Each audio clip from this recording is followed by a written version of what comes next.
You're not too late, and you're not too messy. You're right on time for the Jewish month of Elul. Elul isn't flashy.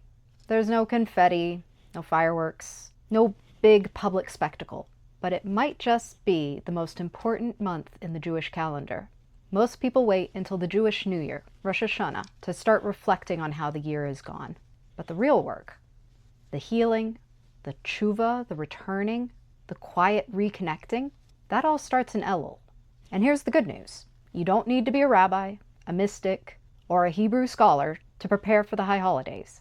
You just need to be willing to step into the rhythm of Jewish time. Judaism moves in seasons, not checklists. Each month carries its own flavor, its own invitation. And Elul's invitation is simple. Come back, not because you're broken, but because you're beloved. And if you've been feeling disconnected, spiritually burnt out, or just plain overwhelmed, Elul was made for this. Hi, I'm Kochava. I'm a Jewish convert who's been helping people convert to Judaism since 2010 at my blog, buildingajewishlife.com. I also help people practice seasonal Jewish living, learning to align your life with Jewish rhythms. Subscribe for more and access my entire library of free tools by joining the mailing list at buildingajewishlife.com. What is the Jewish month of Elul? At the most basic, it's the month before Rosh Hashanah. It's a quiet threshold into a new Jewish year. It's a season of preparation, but not in the sense of frantic to-do lists. Think of it more like tending the soil before planting. The very name Elul is an acronym. Ani ledodi v'dodi li. I am my beloved's, and my beloved is mine. It sets a tone of relationship, return, and tenderness. Traditional seasonal markers of Elul include a daily blowing of the shofar, a ram's horn musical instrument war cry type thing, as a kind of spiritual alarm clock to wake you up. We also add the Psalm 27 to the daily liturgy, and there's a special set of daily prayers called selichot. They're not there to overwhelm you. They're gentle reminders that this season carries a different energy than the rest of the year. Why does the Jewish month of Elul matter in seasonal Jewish living? Judaism isn't about checking off holidays on a calendar. It's a cycle, a rhythm of becoming, resting, renewing. And Jewish time is not a straight line. It's a spiral. We don't just march from one date to the next. We circle back, season after season, carrying our past with us while stepping into something new. In Judaism, time is less about clocks and more about cycles. Shabbat each week, the holidays each year, the rhythms of planting and harvest, exile and return. Each cycle revisits familiar ground, but never exactly in the same way. We arrive with new experiences, new questions, new growth. That's what makes Jewish time seasonal, not linear. It's a rhythm that holds us, that shapes us, and invites us to return deeper each time. And that's where Elul comes in. Elul is where the cycle slows down so you can catch your breath before the high holidays begin. It's the pause to ask, where am I now? Where do I want to head next? And this isn't about doing everything perfectly. Not at all. Seasonal Jewish living is just about being present with the time you're in and returning to that time when we drift away. And Elul is designed for exactly that kind of work. Want to live the Jewish month of Elul intentionally? Think of Elul as offering 3 simple anchors to help you live in season with Jewish time. First, ritual markers. Every season has its sounds and symbols. For Elul, it's the shofar. It's blown each morning as a wake-up call for the soul. If you don't have one at home, because you can blow the shofar for yourself every morning if you'd like, just be careful of the neighbors.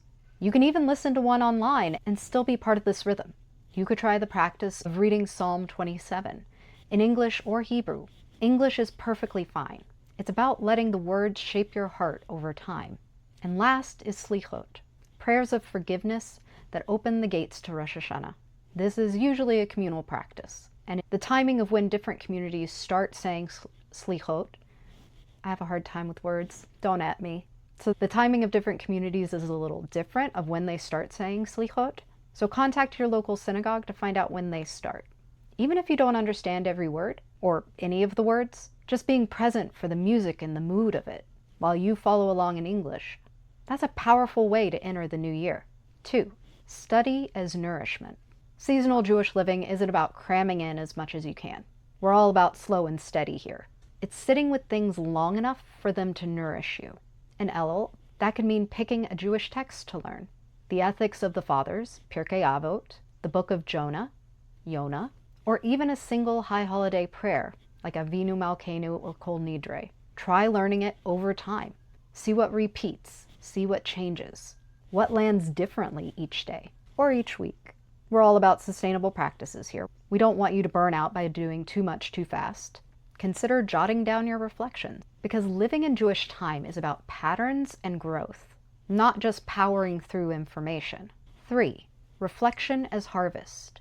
Every season brings a harvest. Elul's is inner reflection. This is the time to pause and ask, where have I grown this year? What still feels unfinished? Who do I want to reconnect with? Who do you need to make up things to? Consider writing an apology note. Traditionally, the high holidays is a lot about apologies, making things right with both man and God. Because in Judaism, you don't just get to say a prayer and be off the hook. You have to repair the relationships as much as you can. It's not always possible, but we do the best we can. So you might consider writing an apology note to a friend, to yourself, to God, to someone entirely different, even if you're not ready to send the note yet. Or you can take a small act of tshuva, return, apology, making things right. Return something you borrowed and forgot to return. Connect with a friend you haven't spoken to in a long time. Try to mend a relationship that's been fraying. These small acts are the fruits of Elul, and they're reminders that change doesn't have to be dramatic in order to be holy. And if you want a simple way to keep track of the ways you're growing through this season, I made a free tool called the Jewish Experiences Tracker. It'll help you notice patterns and growth, celebrate small wins, and see how your Jewish life is taking shape over time, whether you use it for yourself or whether you use it while working with a rabbi. You can grab it through the link down below or by joining my mailing list at buildingajewishlife.com. And inside that resource library, there's a whole lot of other free guides and tools that you might find helpful, including things like a way to start celebrating Shabbat, a guide to anti-Semitism, and a guide to dealing with the feeling of not feeling Jewish enough. So now, how do you do the Jewish month of Elul without a community? I know so many of the people watching my videos are not living in an active Jewish community. But seasonal Jewish living doesn't require a synagogue or a rabbi in order to begin. Obviously, those are the goals we want to work towards, but you can start wherever you are, with whatever you have. Shabbat candles on your kitchen table, a few minutes of prayer, or the sound of a shofar online. These small rituals and reflections are enough to carry you through the rhythm of Elul for this year. There is always next year. That's what that spiral of Jewish time means. We always get more chances. Start now and start small, and don't let overwhelm or analysis paralysis paralyze you. Just pick something and go with it. You can change your mind later. You're not married to it. And if, like most people that I talk to, you're craving community and connection, I'm going to link up to a video that I made about finding community as someone without a Jewish community. One of those options that's new is my membership called Bayit Builders. Bayit means house, spiritually and physically. And you can find out more about Bayit Builders down below. Don't discount online friends. Even community that is not face-to-face is still community. Take it where you can get it. But remember too that Jewish time is a kind of community itself. You're never alone doing these practices. Jews all over the world are doing these practices with you. You are part of an a people. It links you to the generations before and the generations after you. When you live in sync with that rhythm, you are never truly alone. The Jewish month of Elul has so many doorways in. In addition to the standard traditional practices, here are a few other ways you can step into the season. You can visit a cemetery. Yeah, we're going to jump right in, right? In many communities, it's customary during Elul to visit the graves of loved ones and teachers, and famous rabbis, who are your teachers too. Standing there reminds us of the shortness of life, the weight of memory, and the ways our choices ripple forward, just as those people's choices have affected your life. It's not universal, but it is a powerful way to prepare for the high holidays. You can spend time with high holiday melodies and prayers. Listen to a recording of Kol Nidre or Avinu Malkeinu, even for just a few minutes. Letting these seasonal sounds wash over you can help you put your heart in motion. For bonus points, learn some of the translation. 3, You can pick a word or theme for the new Jewish year. Think of it as planting a seed you'll tend all season long. If you're not sure where to start, I made a short video on how to choose a word of the year. It works just as well for a theme or a feeling of the year. I walk you through the process step by step and even give you sample ideas.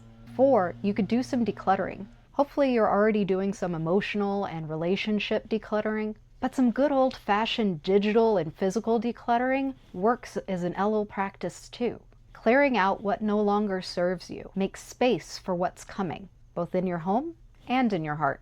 These aren't requirements, obviously. They're invitations, ways to align your everyday life with the larger cycles of Jewish time. Here's the thing.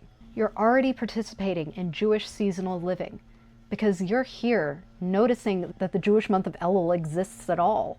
Not all Jews know Elul exists. You don't have to be perfect. You just need to show up, which is what you're doing right here. And I'm so proud of you for that. Judaism gives us soft landings, like Elul. I don't know how much you're hearing this leaf blower. They should be illegal. I hate them. Judaism gives us these soft landings, like Elul, before the big holy days, so that when Rosh Hashanah arrives, you've already been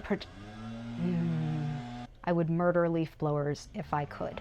So that when Rosh Hashanah arrives, you've already been practicing return, tshuva, in small, steady, sustainable ways. Elul is a whisper, not a shout. Start small. Stay curious, and let this season shape you. Subscribe for more ways to live Jewishly in rhythm with the seasons of Jewish time. And you can download that Jewish Experience Tracker at the link down below, or by joining the mailing list at buildingajewishlife.com. Now I want you to let me know in the comments, what's one way you're going to mark Elul this year?